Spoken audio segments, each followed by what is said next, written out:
Quand l'habitude nous entrave, que la routine se change en enclos.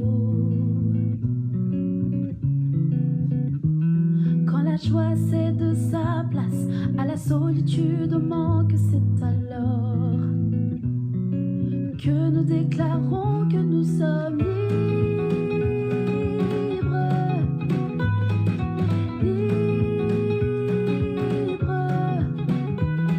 Même enfermés déchirons le voile et que nos louanges écrasent nos murailles.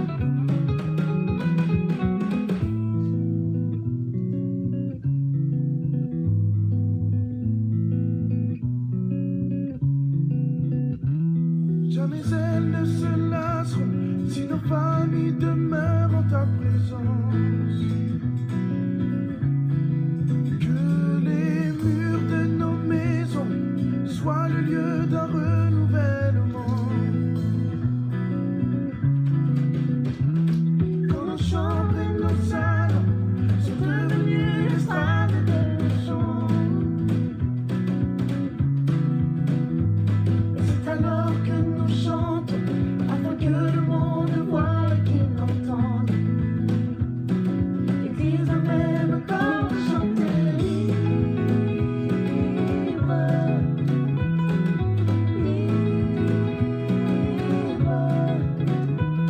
Même enfermés déchirons le voile et que nos louanges écrasent nos murailles.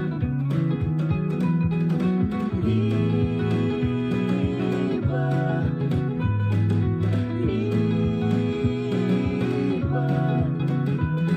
Même enfermés déchirons le voile et que nos louanges écrasent nos murailles.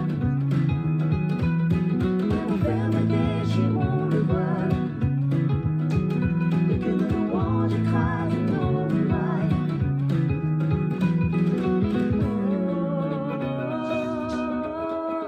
Dieu, nous chanterons ta gloire.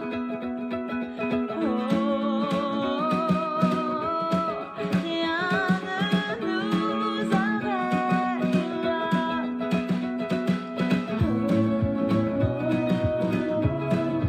Dieu, nous chanterons ta gloire.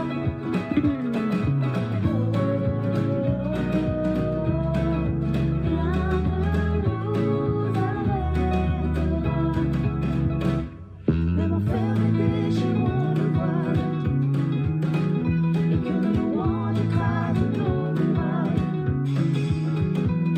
Même enfermés déchirons le voile et que nos louanges écrasent nos murailles.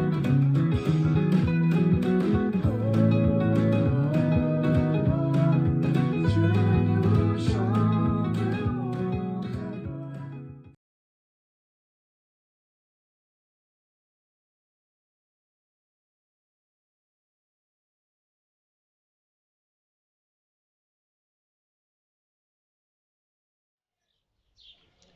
Bonjour tout le monde et bienvenue à la campagne et surtout bienvenue à cette célébration. Encore une fois, on est heureux de vous accueillir comme d'habitude, comme tous les dimanches sur la chaîne YouTube de l'EPEDE. On ne sait pas encore combien de temps cela va durer, on attend d'avoir des consignes de la part du CNEF et puis des autorités qui nous dirigent. Mais on est reconnaissant quand même d'avoir ce temps de prière, ce temps de rassemblement où on peut se retrouver pour célébrer Dieu. Je voudrais vous accueillir, avant de vous proposer quelques chants, je voudrais vous accueillir avec la lecture de ce psaume 47 que j'aime beaucoup. Psaume 47, verset 2 et dans certaines versions verset 1. Vous, tous les peuples, battez des mains, poussez vers Dieu des cris de joie, car l'Éternel, lui, le Très-Haut est redoutable. C'est le grand roi du monde entier. Un peu plus loin dans ce psaume, Dieu est monté parmi les cris de joie. Il est monté au son du corps, lui, l'Éternel. Chantez à Dieu, chantez, chantez pour notre roi. Oui, chantez-le, car Dieu est le roi du monde entier. chanter pour lui un beau cantique. Et c'est ce que je vous propose de faire maintenant, de prendre 2 cantiques qu'on va chanter. Alléluia, le Seigneur règne. Et puis nous élevons le nom de celui qui sauve. Chantons ensemble.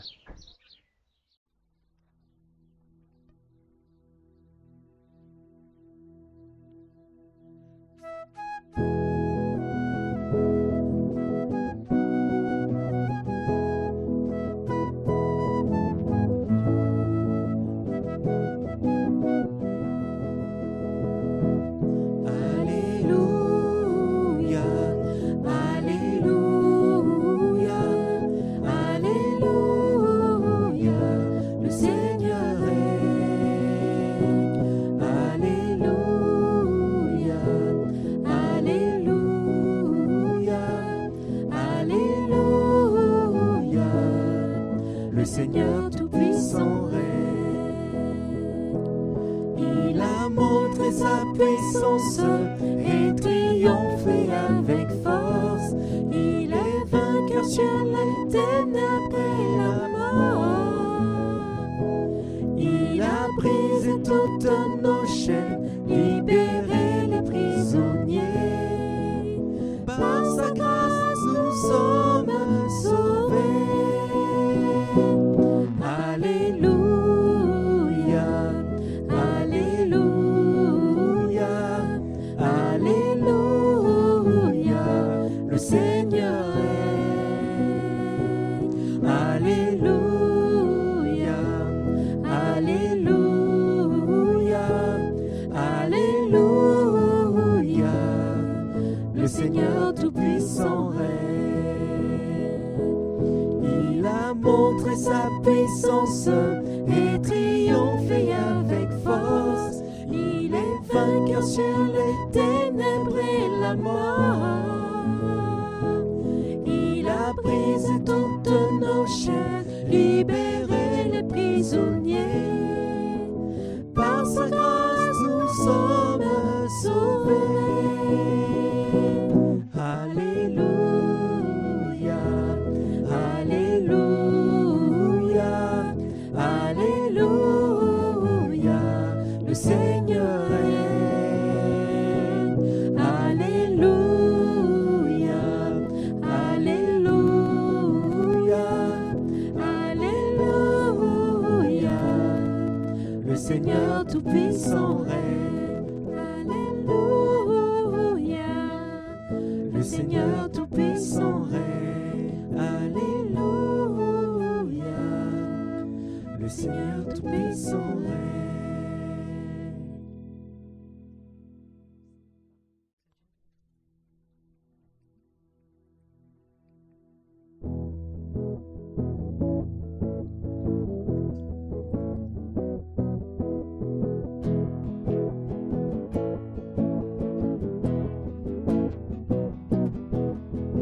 Nous élevons le nom qui sauve, le nom tout-puissant de Jésus. À lui le sceptre et la couronne, car l'oppresseur il a vaincu. Nous élevons le nom qui sauve, le nom tout-puissant de Jésus. À lui le sceptre et la couronne, car l'oppresseur il a vaincu. Chantons celui qui nous donne la vie. Vivons la paix, vivons l'amour. Toutes nos sources sont en lui. Nous élevons le nom qui sauve, le nom tout-puissant de Jésus. À lui le sceptre et la couronne, car l'oppresseur il a vaincu. Prions, c'est lui, l'espoir de ce pays. Restons debout, unis, joyeux, car rien n'est impossible à Dieu. Nous élevons le nom qui sauve, le nom tout-puissant de Jésus. À lui le sceptre et la couronne, car l'oppresseur il a vaincu. Nous élevons le nom qui sauve, le nom tout-puissant de Jésus.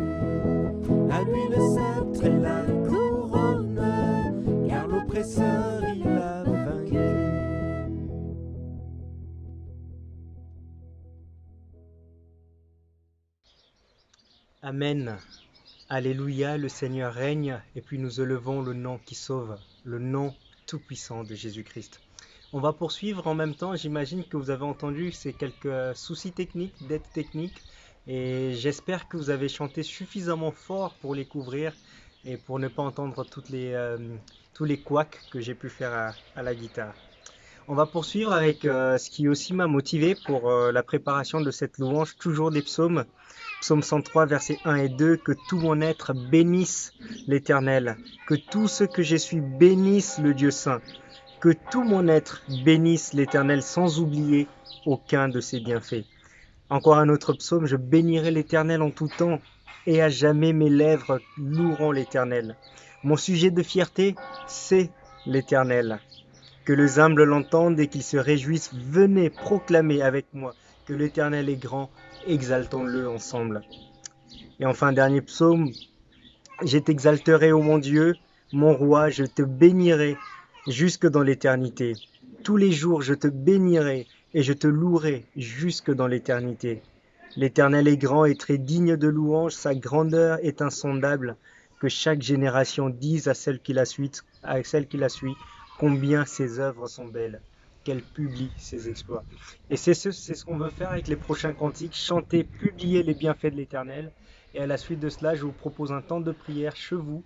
Prenez le temps de bénir l'Éternel, de lui dire ce qu'il est et ce qu'il a fait pour vous. Chantons ce cantique.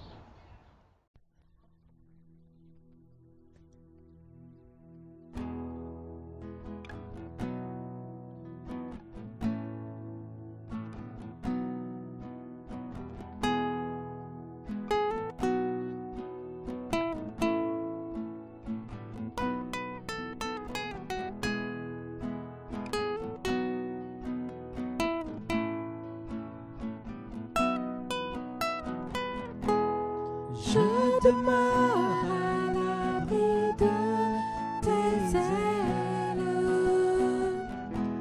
Je me repose auprès de toi. Ta fidélité sera mon bouclier. Chaque jour je chanterai. Béni soit le nom du Seigneur.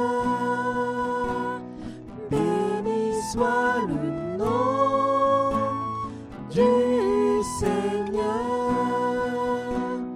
Oui, je bénirai ton nom toute ma vie. Béni soit le nom du Seigneur.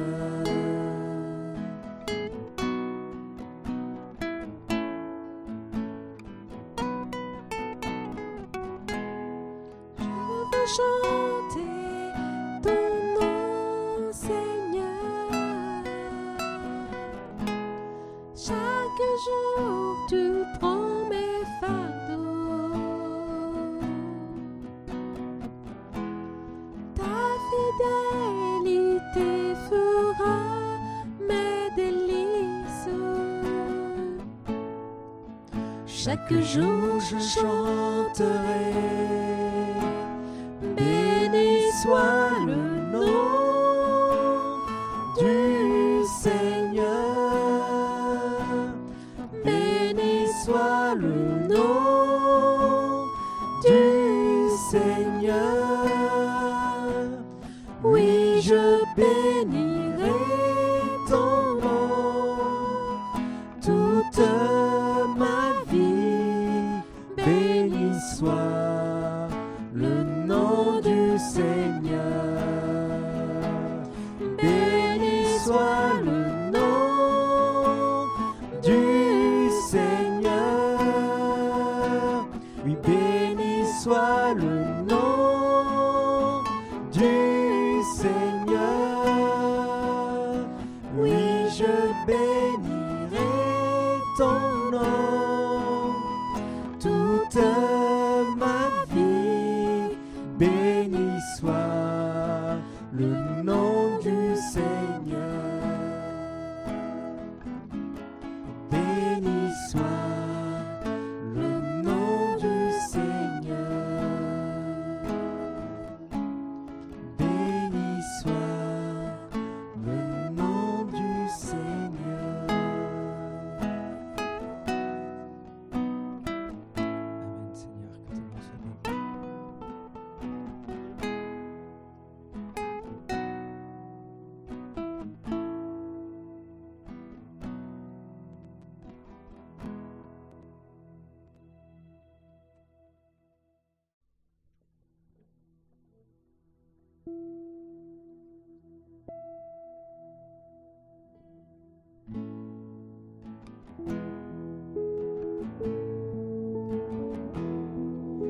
Voici l'aurore, l'aube d'un nouveau jour.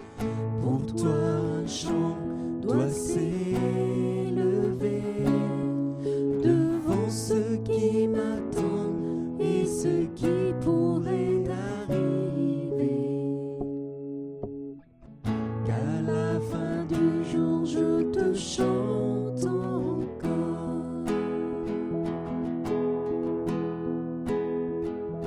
Bénis Dieu, mon âme, oh mon âme, rends gloire à son saint nom.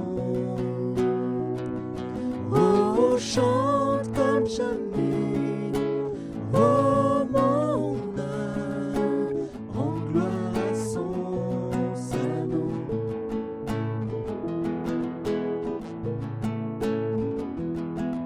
Riche en bonté et lent à la colère, ton nom est grand et ton cœur est bon. Je ne cesserai de chanter tes bontés. J'ai de milliers de raisons pour louer.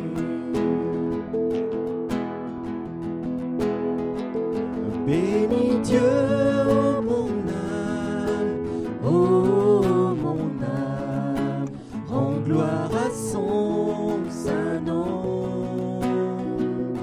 Oh, chante comme jamais, oh mon âme, rends gloire à son saint nom.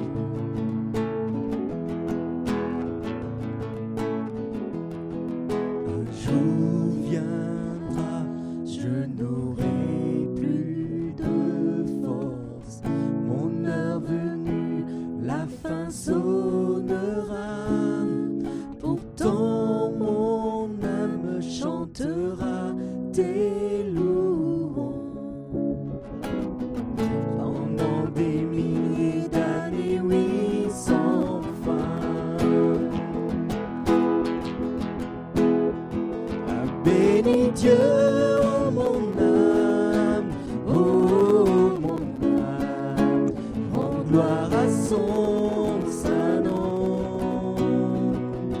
Oh, chante comme jamais, oh mon âme, rends gloire à son saint nom. Bénis Dieu, oh mon âme, oh mon âme, rends gloire à son saint nom. Oh, chante comme jamais, oh mon âme, rends gloire à son saint nom. Rends gloire à son saint nom.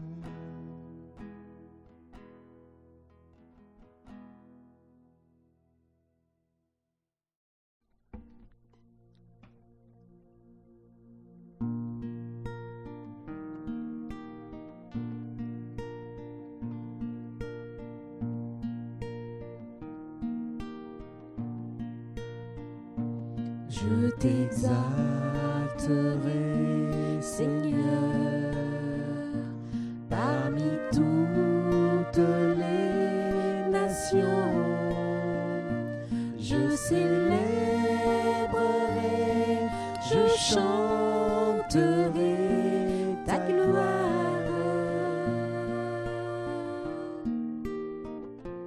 Car ton immense amour s'élève jusqu'aux nues. Ta fidélité, oui, ta fidélité jusqu'aux cieux. Seigneur, élève-toi au-dessus des cieux, que ta gloire remplisse l'univers.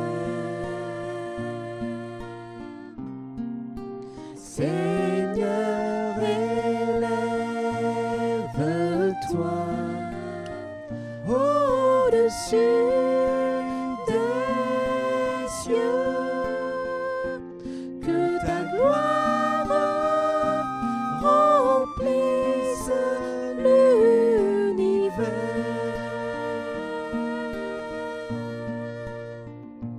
Je t'exalterai, Seigneur, parmi toutes les nations. Je célébrerai, je chanterai ta gloire, car ton immense amour s'élève jusqu'aux nuées. Ta fidélité, oui, ta fidélité jusqu'aux cieux. Seigneur, élève-toi au-dessus des cieux, que ta gloire remplisse l'univers. Seigneur, élève-toi au-dessus des cieux, que ta gloire, que ta gloire, que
Prions ensemble.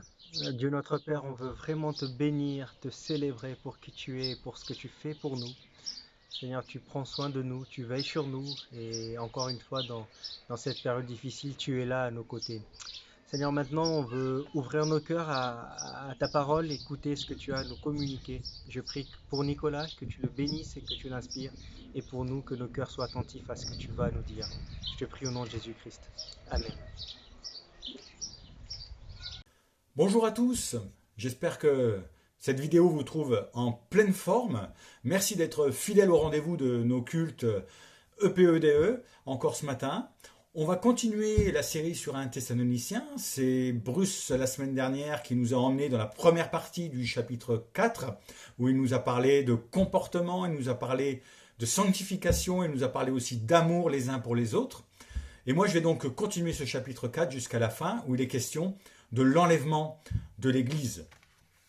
Alors il faut tout d'abord dire que cette assemblée de Thessalonique, comme toute la première Église, cette Église primitive, était vraiment convaincue du retour imminent du Seigneur Jésus-Christ.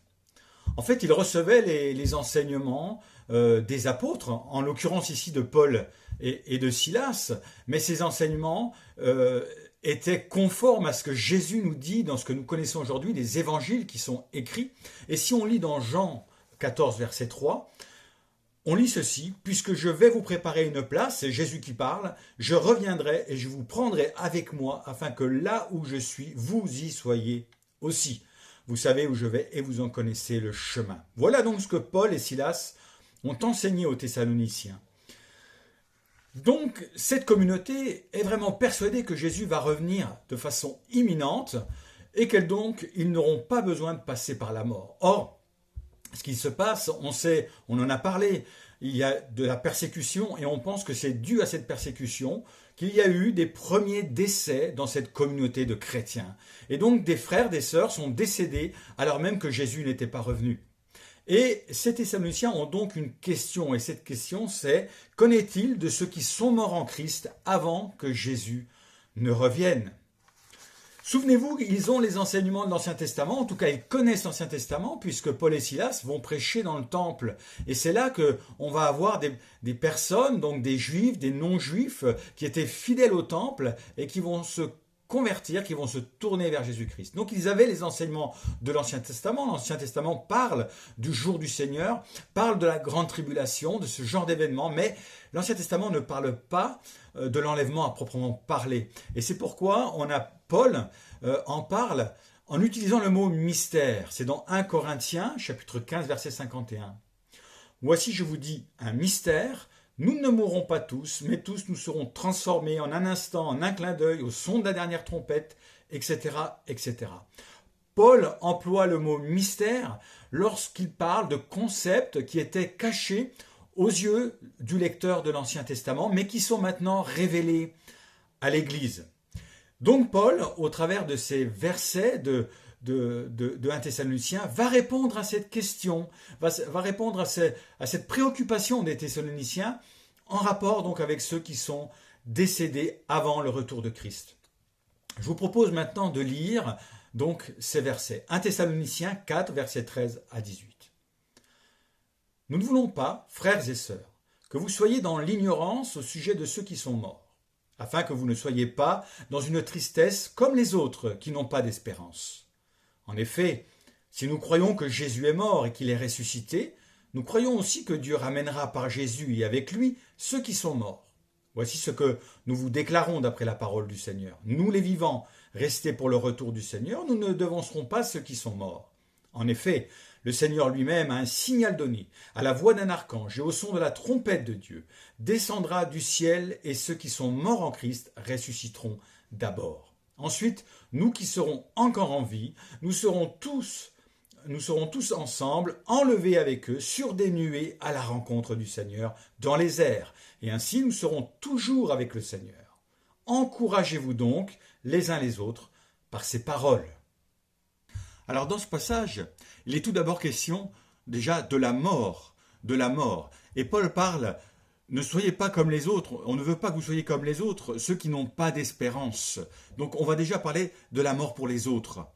En effet, ceux qui n'ont pas d'espérance, pour eux, la mort est souvent un tabou, d'accord? Pour le monde qui nous entoure aujourd'hui, la mort est souvent un tabou. Et pourtant, on en parle beaucoup. Et en ce moment, depuis quelques semaines, évidemment, tous les soirs, on égrène le nombre de morts du fait du Covid. C'est quelque chose qui retient l'attention, c'est quelque chose qui fait peur. Et à l'époque des Thessaloniciens, les inscriptions funéraires prouvent qu'en général, peu de monde croyait en une vie future. Il y a des ressemblances entre cette société post-mystique en Grèce avec notre société à nous qu'on appelle post-chrétienne. Les gens en général ne croient pas forcément à une vie après la mort. Ils sont donc sans espérance et ils se contentent bien souvent de la définition du Larousse à propos de la mort qui dit la mort, 2 petits points, fin de la vie. Les gens sont conscients de la mort, sont conscients que la vie est courte, qu'elle passe vite, mais ils n'ont pas d'espérance. Le monde est sans espérance. Pour eux, la mort est un grand vide. Alors on peut se poser cette question aussi. Où vont les âmes des incroyants? Où vont les âmes des incroyants? La Bible ne laisse croire à aucun moment à une seconde chance. L'histoire du riche et de Lazare dans la Bible enlève tout espoir de pouvoir franchir la frontière entre l'enfer et le ciel après la mort. Le riche a beau supplier « Abraham, Père, aie pitié de moi, envoie donc Lazare, qu'il trempe le bout de son doigt dans l'eau et qu'il me rafraîchisse la langue, car je souffre horriblement dans ces flammes. » Dans Luc 16, verset 24, voilà les paroles donc de ce riche. Mais Abraham lui répond au verset 25. Abraham répondit, « Mon enfant, souviens-toi que tu as reçu tes biens pendant ta vie, et que Lazare a eu les maux pendant la sienne. Maintenant, il est ici consolé, et toi, tu souffres. D'ailleurs, il y a entre nous et vous un grand abîme, afin que ceux qui voudraient passer d'ici vers vous ou de là vers nous ne puissent le faire. » Donc, il n'y a pas de moyen de retour en arrière. C'est sur la terre que le choix doit se faire. Dans l'Épître aux Hébreux, au chapitre 9, verset 27, voici ce qu'on nous dit. Là, on voit en fait que la mort et le jugement sont intimement liés. Comme il est réservé aux hommes de mourir une seule fois, après quoi vient le jugement. On meurt et après vient le jugement. Et ce jugement, la Bible est claire aussi. Il ne dépend que de ce que nous avons fait sur terre, uniquement de nos choix dans cette vie. On le voit dans Matthieu 25, 31, 46, d'accord, où Jésus parle du jugement et de la séparation des boucs et des brebis, et également dans Romains 2, versets 3 à 10. On va déjà lire Romains 2, versets 3 à 10. Penses-tu aux hommes qui jugent ceux qui commettent de telles choses et qui les fait que tu échapperas au jugement de Dieu? Ou méprises-tu les richesses de sa bonté, de sa patience, de sa longanimité, ne reconnaissant pas que la bonté de Dieu te pousse à la repentance? Mais par ton endurcissement, par ton cœur impénitent, tu t'amasses un trésor de colère pour le jour de la colère et de la manifestation du juste jugement de Dieu, qui rendra à chacun selon ses œuvres, réservant la vie éternelle à ceux qui, par la persévérance à bien faire, cherchent l'honneur, la gloire et l'immortalité. Mais l'irritation et la colère à ceux qui par esprit de dispute sont rebelles à la vérité et obéissent à l'injustice. Tribulation et angoisse sur toute âme d'homme qui fait le mal, sur le juif premièrement, puis sur le grec. Gloire, honneur et paix pour quiconque fait le bien, pour le juif premièrement, puis pour le grec. Donc, il y a bien, pour les non-chrétiens, un jugement et un châtiment éternel. Dans Matthieu 25, versets 45 et 46, il leur répondra, je vous le dis en vérité, c'est Jésus qui parle.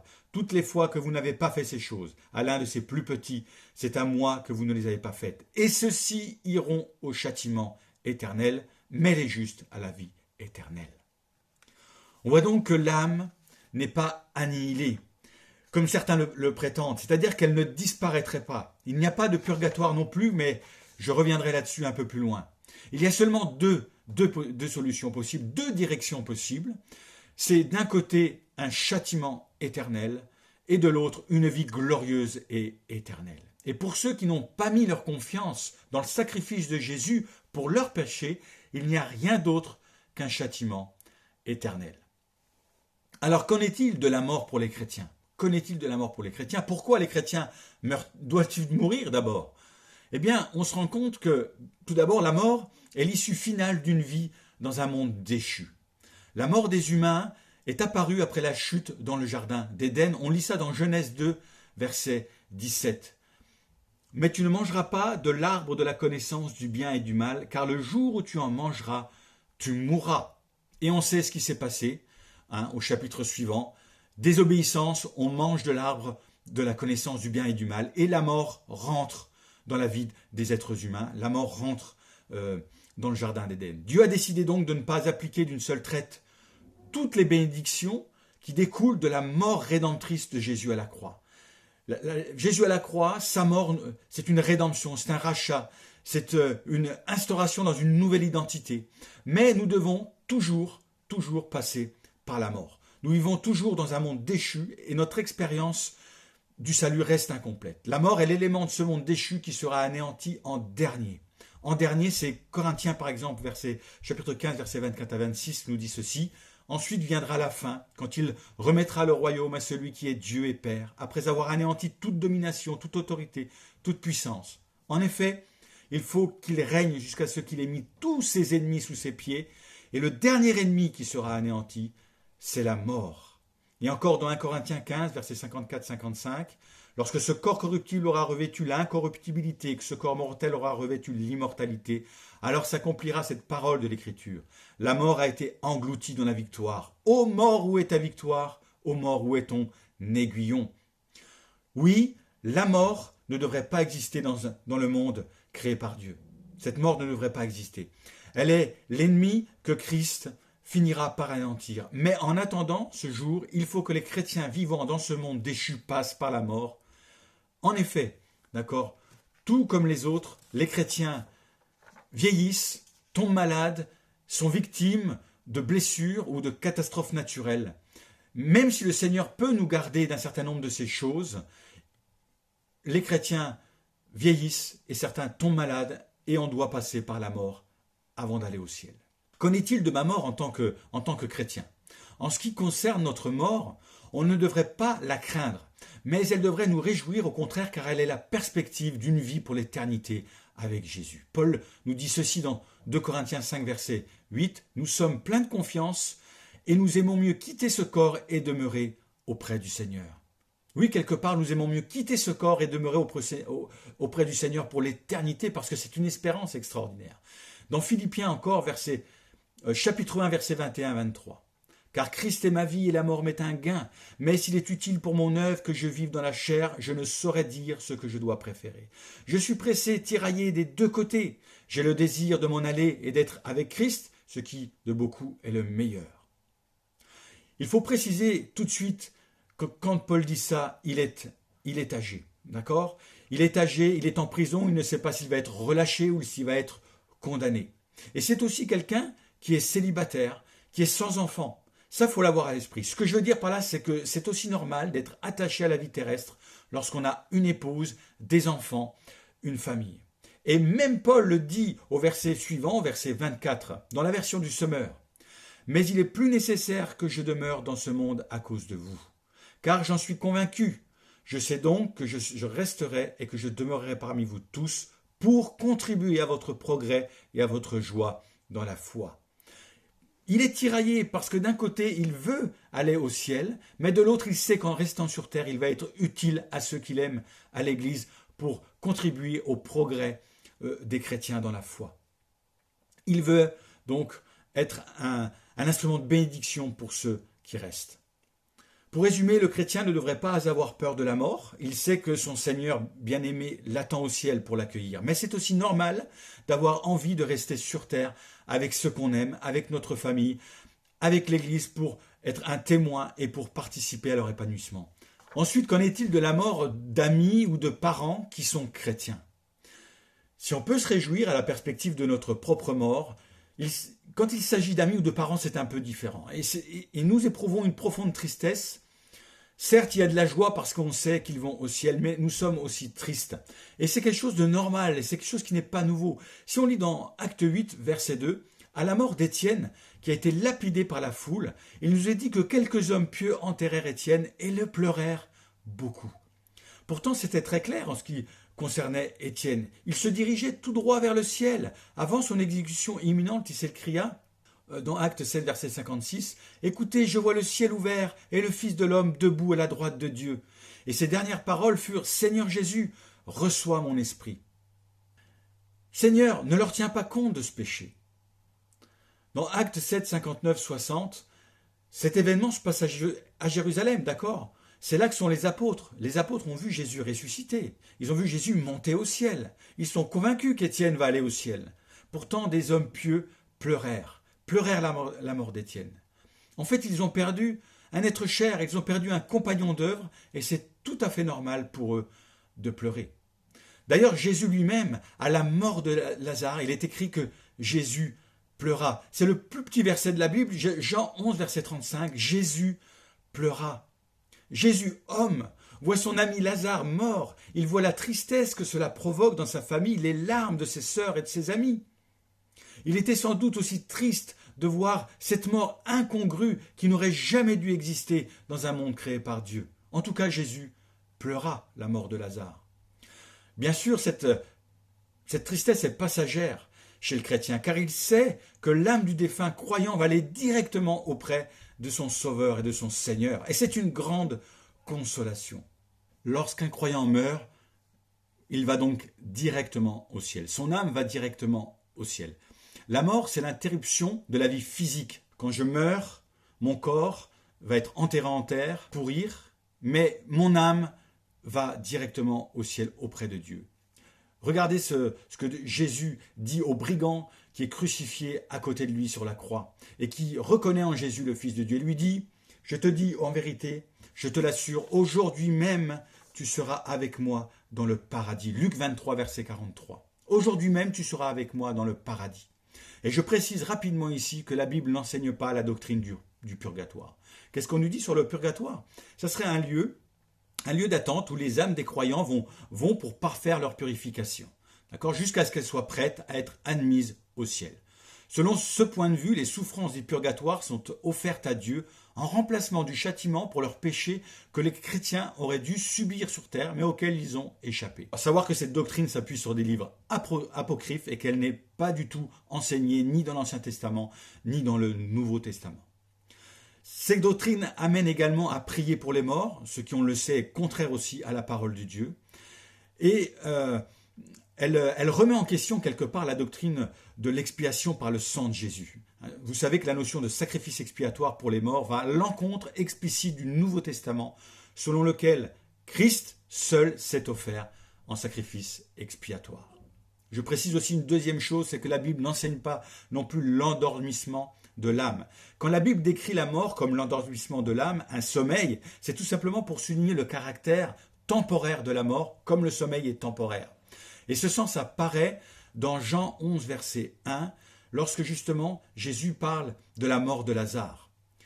Jésus dit, « Notre ami Lazare s'est endormi, je vais aller le réveiller. » Notons qu'il ne dit pas que l'âme de Lazare dort, d'accord ? Jamais dans la Bible on ne parle de l'endormissement de l'âme. Et il faudrait que ça soit le cas pour qu'on puisse vraiment dire que cette doctrine est biblique. Mais Jean explique les paroles de Jésus en disant, en fait, Jésus voulait dire que Lazare était mort, mais les disciples avaient compris qu'il parlait du sommeil ordinaire. Alors il leur dit clairement, Lazare est mort. Jean 11, versets 13 et 14. On a aussi des passages dans Apocalypse, on va lire par exemple, juste lire 6, versets 9 à 11. Apocalypse 6, versets 9 et 11. Quand il ouvrit le 5e sceau, je vis sous l'autel des âmes de ceux qui avaient été immolés à cause de la parole de Dieu, à cause du témoignage qu'ils avaient rendu. Ils crièrent d'une voix forte en disant « Jusqu'à quand, Maître saint et véritable, tardes-tu à juger et à tirer vengeance de notre sang sur les habitants de la terre ?» Ils crièrent, et on a un verset qui lui ressemble au chapitre 7, versets 9 à 10. Donc c'est clair, tous ces passages réfutent la doctrine de l'endormissement de l'âme. Ils montrent clairement que les âmes des croyants vivent une communion consciente avec Dieu au ciel dès l'instant de leur mort, comme ce brigand à la croix. Aujourd'hui même, tu seras avec moi dans le paradis. Alors, quelle est notre attente, quelle est notre espérance à nous les chrétiens? On a une espérance par la résurrection de Jésus, versets 15 à 17 de 1 Thessaloniciens 4. Les vivants seront enlevés les vivants seront enlevés. C'est ça notre espoir, c'est ça notre attente. Et avant cela, les chrétiens morts ressusciteront et seront eux aussi auprès du Seigneur. Ils vont revenir avec le Seigneur, ils vont retrouver leur corps qui va ressusciter et être transformé. L'enlèvement de l'Église désigne son transport, d'accord, son transport de la terre vers le ciel. Le terme grec pour nous serons enlevés, c'est harpazo, et ce terme signifie saisir, arracher, voler.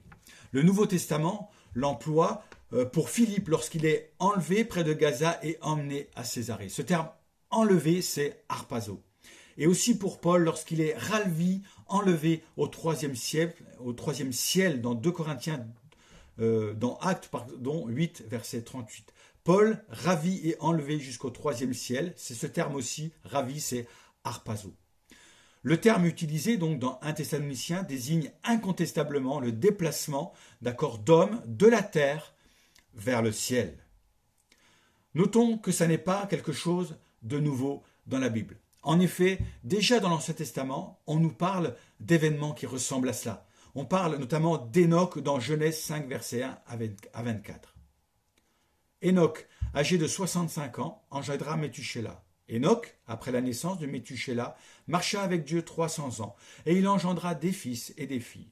Tous les jours d'Hénoch furent de 365 ans. Hénoch marcha avec Dieu, puis il ne fut plus, parce que Dieu le prit. Et tous les commentateurs sont d'accord pour dire qu'en fait Hénoch n'est pas passé par la mort, mais que Dieu l'a pris de la terre pour l'emmener directement au ciel. Et dans 2 Rois, verset 9 jusqu'au verset 11, lorsqu'ils eurent passé, Élie dit à Élisée, « Demande ce que tu veux que je fasse pour toi avant que je sois enlevé d'avec toi. » Élisée répondit, « Qu'il y ait sur moi, je te prie, une double portion de ton esprit. » Élie dit, « Tu demandes une chose difficile, mais si tu me vois pendant que je serai enlevé d'avec toi, cela t'arrivera ainsi, pardon. Sinon cela n'arrivera pas. » Comme il continuait à marcher en parlant, voici un char de feu et des chevaux de feu les séparèrent l'un de l'autre, et Élie monta au ciel dans un tourbillon.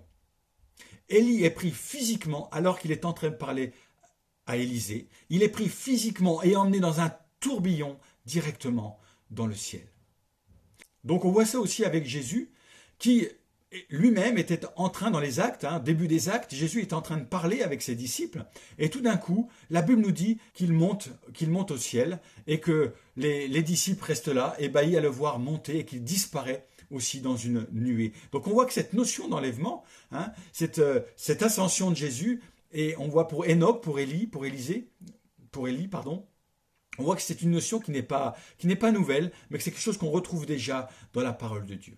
Alors si on veut en connaître plus aussi sur ce qui va se passer au moment de l'enlèvement, il faut lire le passage de 1 Corinthiens, chapitre 15, versets 50 et 58. Ici, il est question de glorification.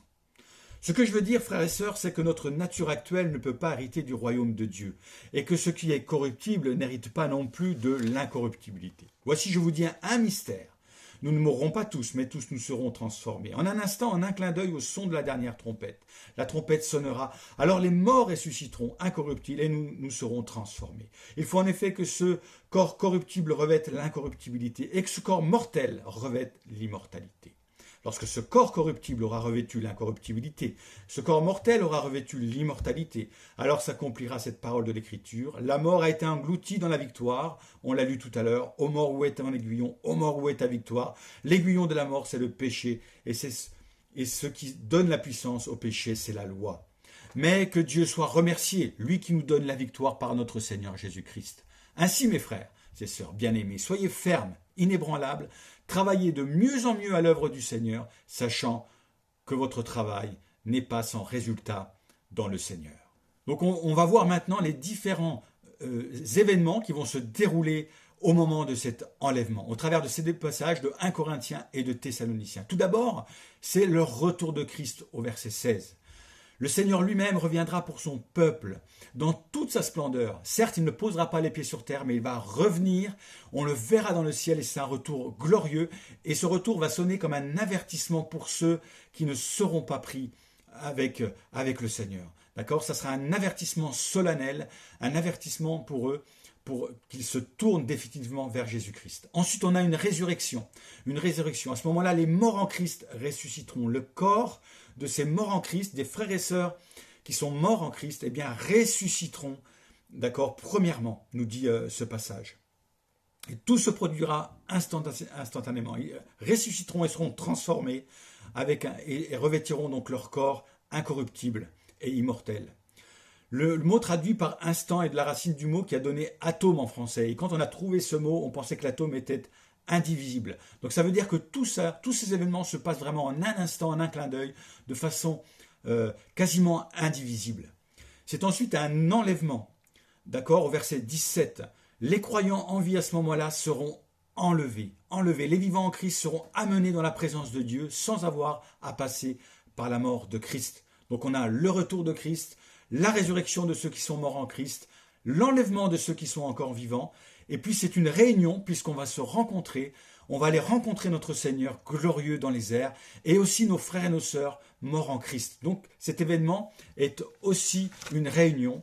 Et enfin, c'est une glorification, on le voit dans le passage de 1 Corinthiens 1, une glorification, c'est-à-dire un changement, une transformation de nos corps, dans 1 Corinthiens verset 52, 1 Corinthiens 15 verset 52. Certains pensent qu'à la fin, nous serons des êtres immatériels, errants dans le ciel. Mais en fait, il n'en est rien. Nous allons revêtir des corps bien réels, des corps qui peuvent se toucher. Ça a été le cas pour Jésus après sa résurrection. D'accord ? C'est pourquoi Paul parle de Jésus comme le premier-né d'entre les morts. C'est le premier qui est ressuscité avec un corps céleste. Et ce corps, les disciples, ils ont pu le voir, ils ont pu le toucher, et ce corps a même mangé de la nourriture terrestre. D'accord ? Donc il en sera de même pour nous. Nous aurons un corps pour vivre sur une nouvelle terre, avec de nouveaux cieux, un corps bien physique, bien réel. La résurrection de Jésus, c'est les prémices de ce que la théologie appelle la résurrection corporelle finale. Et ce corps aura deux caractéristiques principales. Il sera déjà incorruptible, donc plus de vieillissement, plus de maladie, plus de douleur, et il sera immortel. La mort sera définitivement engloutie par la vie, mes amis. La mort, c'est terminé, la mort est vaincue. Nous aurons un corps immortel. Alors en conclusion, qu'est-ce qu'on peut dire de ces passages ? Tout d'abord, ce qui est important, on voit que dans chacun de ces textes qui parlent du retour du Seigneur, il y a une exhortation surtout pour ceux qui restent et en attendant ce retour. À la fin de notre passage d'un Thessaloniciens, on a ces paroles. Encouragez-vous les uns les autres par ces paroles au verset 18. Encouragez-vous les uns les autres par ces paroles. Et dans 1 Corinthiens 15, verset 58, ainsi, mes frères et sœurs bien-aimés, soyez fermes, inébranlables, travaillez de mieux en mieux à l'œuvre du Seigneur, sachant que votre travail n'est pas sans résultat dans le Seigneur.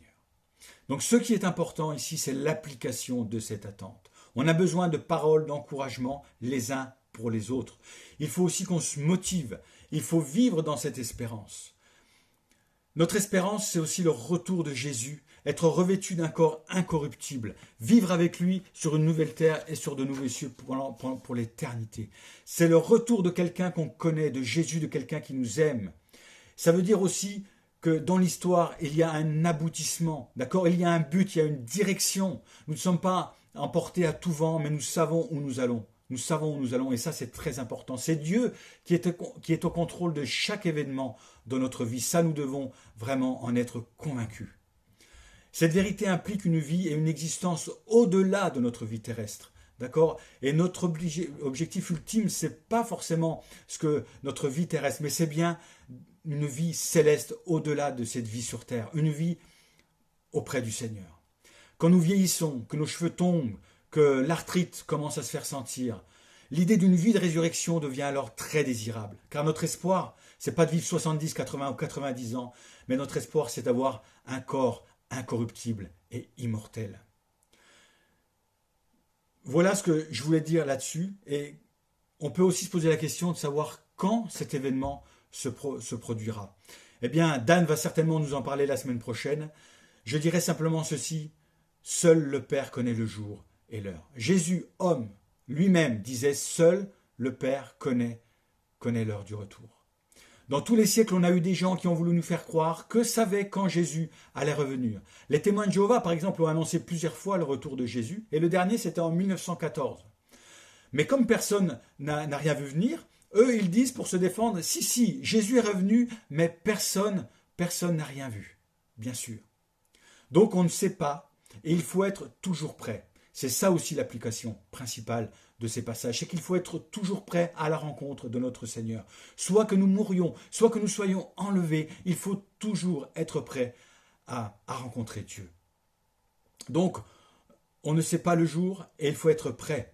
Et je ne sais pas si c'est Martin Luther, on dit que c'est Martin Luther qui aurait dit ça, à la question de savoir qu'est-ce que tu ferais si c'était le dernier jour de ta vie ou si tu savais que Jésus revenait aujourd'hui. Eh bien, à cette question, il a eu cette réponse toute simple. Si je savais que demain c'était la fin du monde, je planterais un pommier. Et c'est tout simplement une façon de dire qu'on doit vivre chaque jour comme si c'était le dernier. On doit vivre chaque jour comme si c'était le dernier. D'accord ? Et comme si c'était le dernier jour avant le retour de Christ, ce retour glorieux où nous allons pouvoir être auprès de notre Seigneur pour l'éternité. Qu'on puisse s'encourager donc par ces paroles et par cette espérance du retour de Christ. Seigneur Jésus, je te demande vraiment de bénir mes frères et mes sœurs, Seigneur Jésus. Vraiment que la grâce, la paix soit dans leur cœur, Seigneur, et les accompagne tout au long de cette journée, tout au long de cette semaine qui vient, Seigneur. Merci pour ta fidélité, merci pour ces paroles qui sont un encouragement, qui sont une consolation, Seigneur. Oui, nous avons une espérance, nous avons une attente glorieuse de ton retour, Seigneur. Et c'est merveilleux pour nos cœurs et nos âmes d'espérer en cela, Seigneur, de savoir que cette vie a un sens, a un but, elle a une direction, Seigneur. Sois béni pour ces paroles que tu nous as laissées. Sois béni pour ta parole, Seigneur, qui nous console, nous encourage, nous motive. Sois loué, Seigneur. Merci, Jésus, vraiment que la paix et la grâce soient sur chacun, Seigneur. Mets toute ta bénédiction sur nos frères et nos sœurs dans cette semaine qui vient encore, Jésus. Garde-nous dans ces temps particuliers encore que nous vivons, Seigneur. Aide l'Église à s'affermir, à être forte en toi, Seigneur, à croître en toi, Seigneur. Permets que des âmes te rencontrent dans ces moments aussi, Jésus. Je te bénis vraiment pour ta parole. C'est vraiment une lumière, Seigneur, à nos pieds. C'est cette parole qui nous éclaire, qui éclaire nos vies. C'est une grâce de l'avoir. Encore 1000 fois merci, Seigneur. Amen. Voilà, chers amis, je vous souhaite un excellent dimanche et une super semaine avec notre Seigneur. Et je vous dis, j'espère, en tout cas, à très bientôt, Dieu voulant.